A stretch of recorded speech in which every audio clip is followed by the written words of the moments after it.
Philippine newscast for August 23rd to August 29, 2013. Good day to everyone. Magandang araw po sa inyong lahat and welcome to the website of Philippine News. These are our stories for the day. We'd like to start with the news that the floods cripple Metro Manila as residents get trapped in homes as most roads turn into river due to Typhoon Trami and Typhoon Maring. This news report by Sheila Manalak. Government and corporate offices were closed last August 19th as most of Metro Manila and its neighboring provinces experienced heavy rains and flooding brought by southwest monsoon and intensified by effects of tropical storm Maring, whose international name is Trami. The northern and central regions of Luzon were most affected by the continuous rains and heavy floods, with 602,442 persons affected in the areas of Cordillera, Ilocos, Calabarzon, Mimaropa, and the National Capital Region, where the country's capital of Manila is located. Major Ray Balido of the National Disaster Risk Reduction and Management Council reported that fatalities caused by the rains had reached 8, with drowning as a common cause. Residents remain trapped in their homes and most roads turned into rivers as relentless downpour continued, hampering the efforts of government to rescue and evacuate persons who have been affected. A total of 11 people were injured and 4 more remained missing, with one 5-year-old boy included in the number of deaths, who was trapped inside a house that was hit by a concrete wall that collapsed. Aside from casualties, there were 65 roads that remained impassable in the areas of Calabarzon, Central Luzon, Mimaropa, and the National Capital Region. Domestic flights of Philippine Airlines and Sea Air also canceled, but resumed the next day. Flood reached up to waist, and in some areas even neck deep, which have affected Metro Manila's 12 million residents.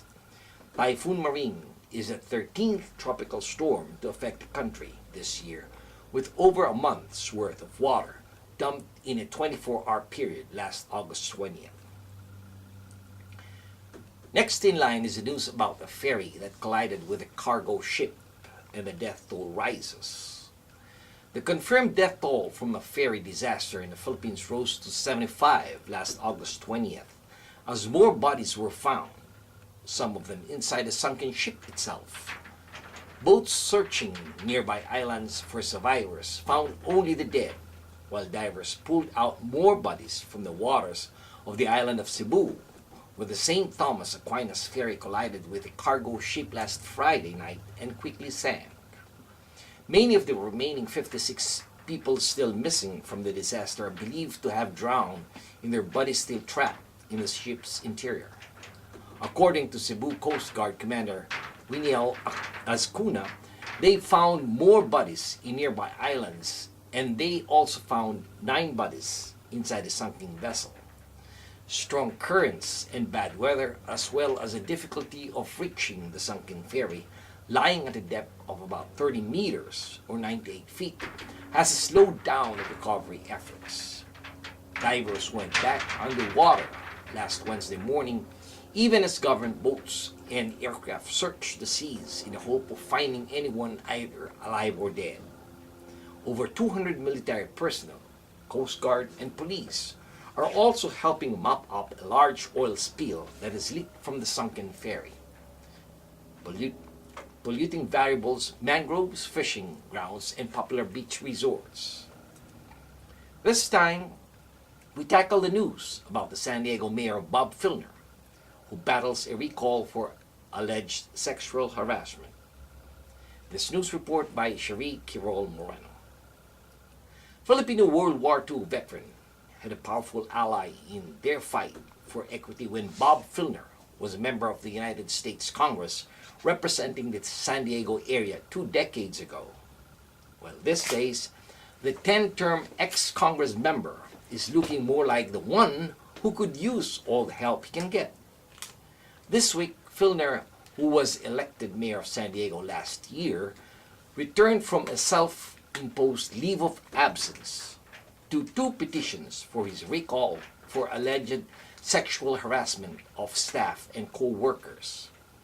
First on its agenda was a closed-door mediation with city officials as Filner's supporters held a rally outside City Hall. A tentative deal reportedly has been reached and was set for an announcement at press time. At least 16 women have accused the twice-divorced city chief of offensive language and behavior ranging from forcibly kissing them to tapping them in the behind. U.S. Senator Dianne Feinstein and Barbara Boxer and Minority House Leader Nancy Pelosi have led a mounting calls for the fellow Democrat to resign and save the city the cost of recall election. Filner served Congress from 1993 to 2011. He began his political career in 1987 when he was elected to San Diego City Council. Recall organizers needed 101,597 signatures of registered voters by September 26. If they fail to collect the required number, they may petition to collect additional signatures in 30 days. If they succeed, a recall elections will be scheduled within 90 days. And finally, we have the latest news about friends keeping Ninoy alive. This news report by Cherie Quirol Moreno.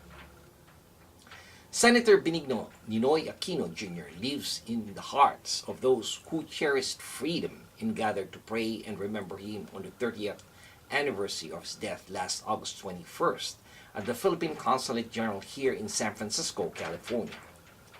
Relatives, allies, and admirers praised the man who made the ultimate sacrifice to deliver his people from tyranny. In 1983, Aquino decided to end his exile in the United States, knowing full well that death awaited him in the homeland. Because according to Ninoy, the Filipino is worth fighting for. Moments after the China airline landed in Manila on August 21st, 1983, and the Philippine military escorted him through the jetway, shots rang out.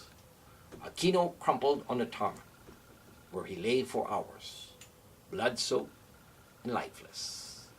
That shot on this day 30 years ago was heard around the world and gave it the concept of people power, according to Phil Bronstein. Desi Painor hosted the gathering in the absence of her husband, Consul General Marciano Painor Jr., who was out of town at that time. Deputy Consul General Jaime Ascalon welcomed guests led by the former Consul General Romeo and Dr. Eni Arguelles. Ken Kashiwahara introduced Bronstein as his secret role model. Monsignor Jeffrey Malanog officiated Mass with Father Arnold Zamora and Father Mark Reboriano. And this has been your weekly news in review. This news has been brought to you by the premier Filipino-American newspaper right here in the United States, the Philippine News. On behalf of the management and staff of the Philippine News, this is David Rodriguez signing off and thanking everyone for watching. Maraming salamat po. Have a wonderful week and mabuhay po sa inyong lahat.